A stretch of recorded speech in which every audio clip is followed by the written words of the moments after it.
Another one bites the dust. This time, a former GOP attorney general. He's live tonight. Dave, what'd you find out?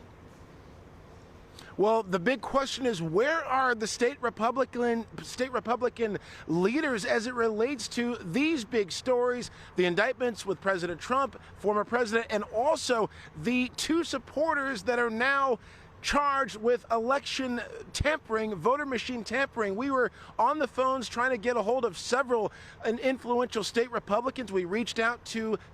Isn't it funny that the Republicans who accuse people of election tampering and election fraud are the ones committing it? Congressman John James, he was unavailable to talk. We did talk briefly with the state Republican chair, Christina Caramo. She did not want to comment on all of this. There were members of the Michigan Conservative Coalition. They say they don't know enough yet. They're still digging into the facts.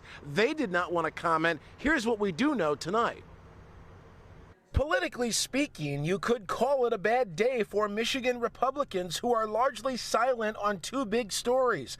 First, former President Donald Trump now facing a 4-count indictment on felony charges in connection to efforts to overturn the 2020 presidential election results. That's ahead of the violent clashes between Trump's supporters and law enforcement in the January 6 U.S. Capitol attack. Also on Tuesday, former Trump-backed Republican Attorney General candidate Matt DePerno was arraigned in Oakland County on several charges. He's accused of allegedly tampering with voting machines after the 2020 election. A former state rep from up north is also charged in this case.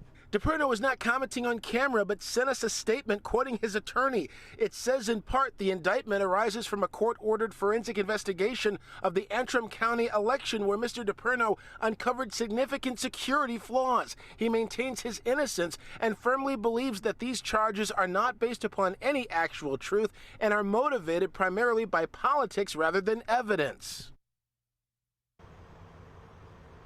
Now, we did reach out to Attorney DePerno for an on-camera interview.